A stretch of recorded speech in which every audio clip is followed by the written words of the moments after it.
Aquí el gusano libertario contra el sistema. Vamos a hablar de las consecuencias económicas de los aranceles. Aclaro, consecuencias económicas de poner trabas arancelarias al comercio internacional. No entraré en si es bueno, malo o necesarias estas medidas. Eso ya corresponde al ámbito de la moral, y dado que los conservadores saben mejor que nosotros lo que nos conviene, esa parte ya se las dejo a ellos.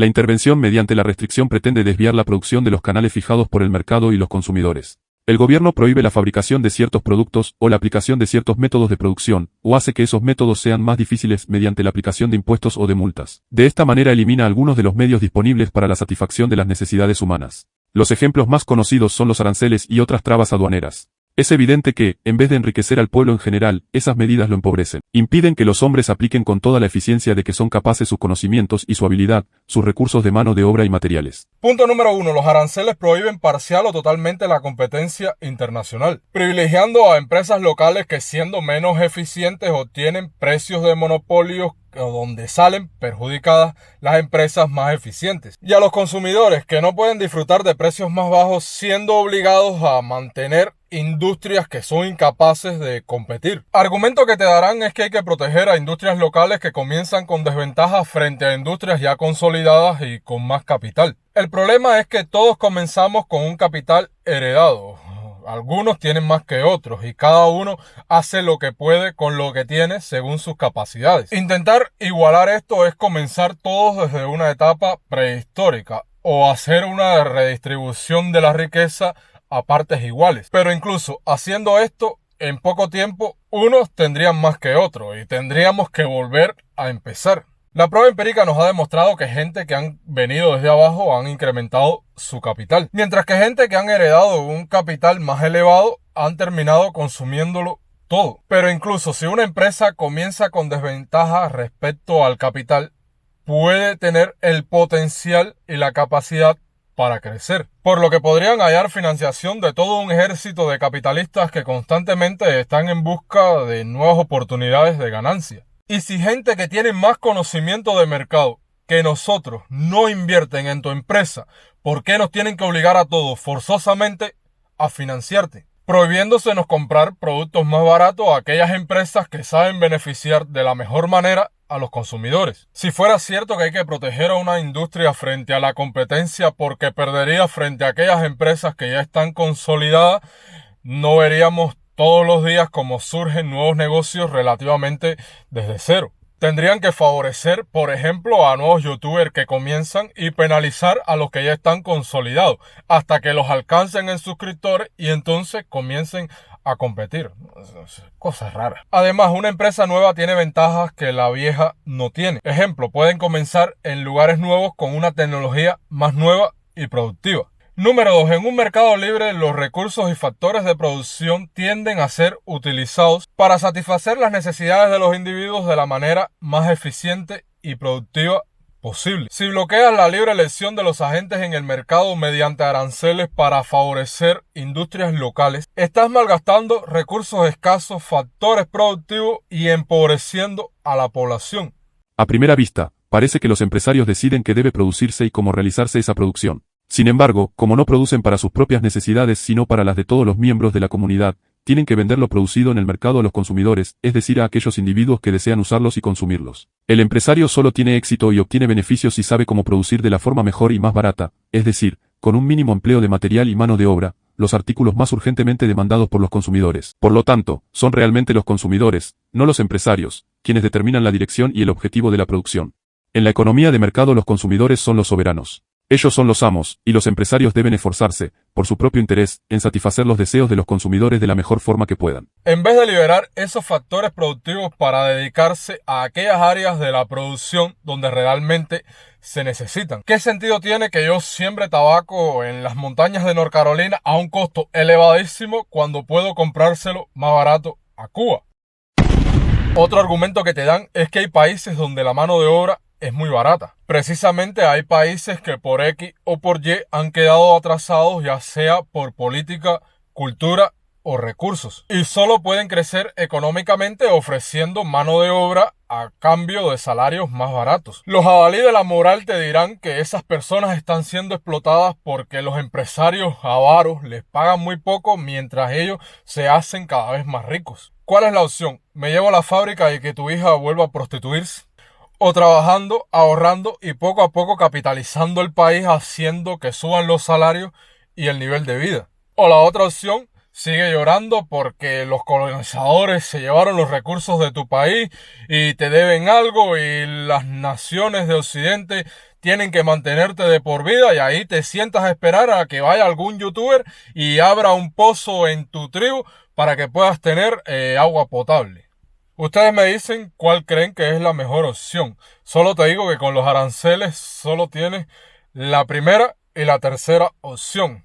No hay de otra. Causa número 3. Los aranceles te dan autosuficiencia, pero a cambio de costes más elevados, empobreciéndote cada vez más. Quizás el dinero queda en casa y puedes pagarte salarios nominalmente más altos, pero en realidad ese salario va perdiendo valor frente a los bienes producidos. Otro argumento que te darán es el mismo que usaron para defender las medidas intervencionistas de Donald Trump, que los aranceles provocan que las empresas se muden a los Estados Unidos y así crece la economía. Este argumento es un absurdo monumental. Primero, para que exista un crecimiento económico, los recursos y bienes de producción tienen que estar destinados a ser más eficientes. Y para esto necesitas de libertad, porque son los individuos los que deciden qué se produce, en qué cantidad, qué calidad y a qué precio. Si en realidad quieres que las empresas vengan, inviertan y produzcan en los Estados Unidos, dales libertad y no restricciones. Verás como las empresas que pueden funcionar desde cualquier lugar del mundo preferirán estar aquí, mientras que aquellas que son más eficientes en ciertas áreas geográficas beneficiarán la economía inundándote el mercado de todos aquellos productos que demandan los individuos en libertad. Imagínate una familia dueña de una granja que decida ser autosuficiente y produzca su propia comida, su vestimenta y sus zapatos. Vivirían en un estado preindustrial de subsistencia, con lo básico para vivir, con zapatos, ropa de mala calidad, y la comida sería siempre la misma. Olvídate de internet, televisión, celular, medicamentos, etcétera. El paraíso socialista que tanto le gusta a los piojosos zurdos. Ahí fumando su marihuana, quimbando todos con todos ahí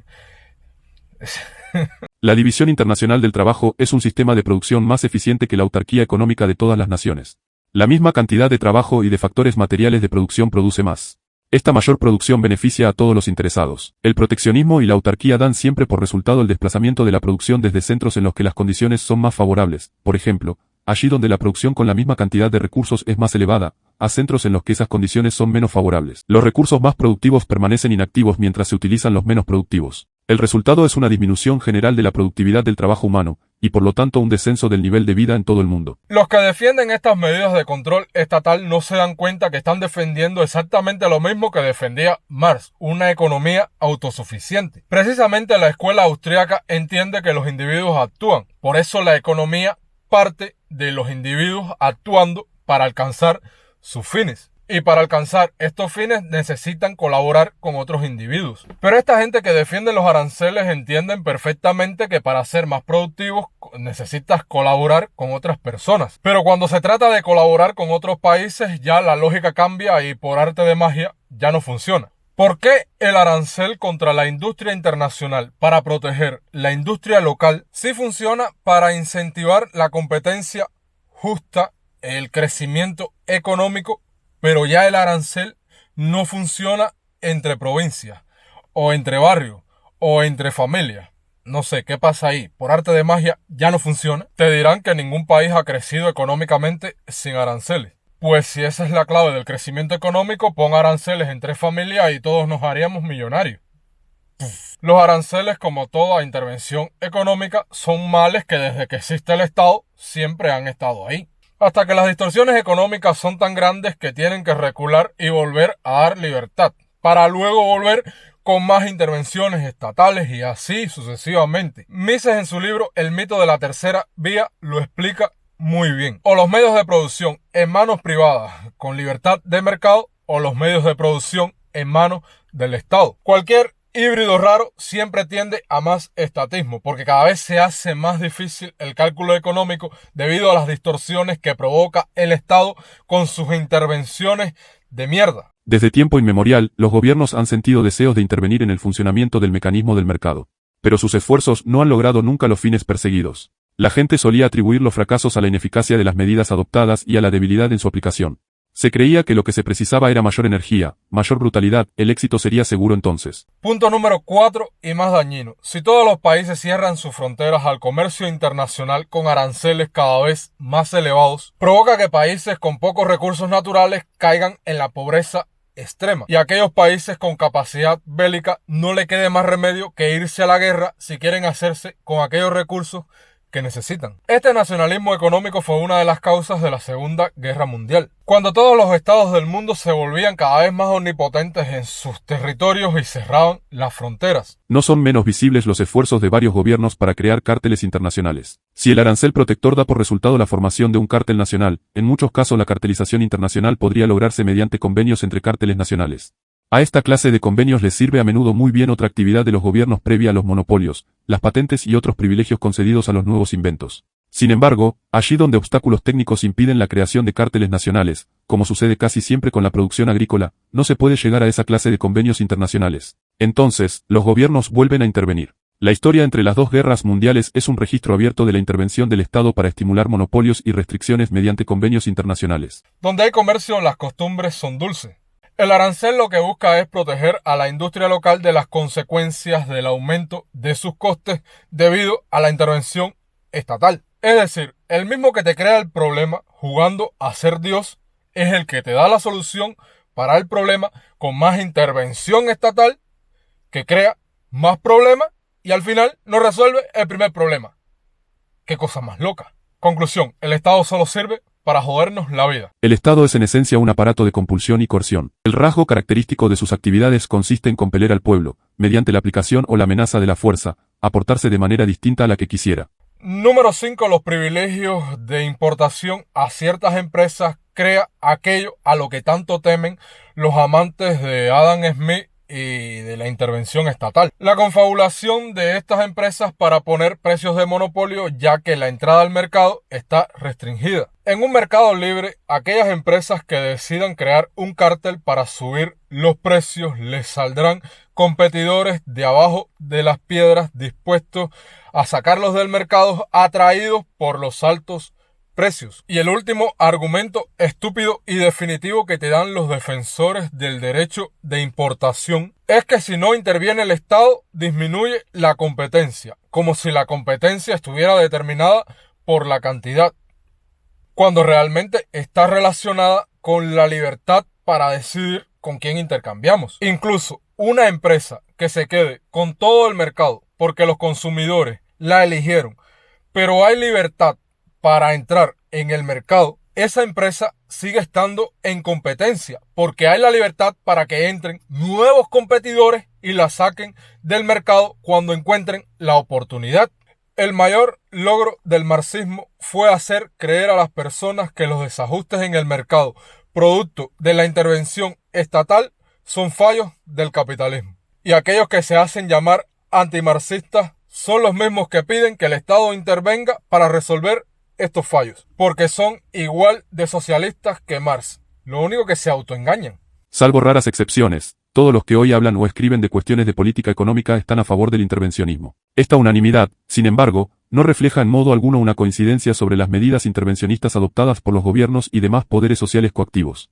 Estudiosos de política económica, periodistas y partidos políticos se adelantan a invocarlas. Luego, una vez convertidas en normas legislativas, nadie se declara ya de acuerdo con ellas, y todos, incluso los políticos sobre los que recae directamente la responsabilidad de las mismas, denuncian que son insuficientes e inadecuadas, y piden que sean sustituidas por otras más convenientes. Pero una vez que se acepta esta petición, el juego comienza de nuevo. La invocación a no ceder sobre el intervencionismo es tan unánime como el rechazo de todas las medidas concretas de política intervencionista. Y bueno, si les gustó el video, igual que en el Mercado Libre, de forma voluntaria, regálame tu like. Y recuerda, el Estado no es tu papá. Nos vemos.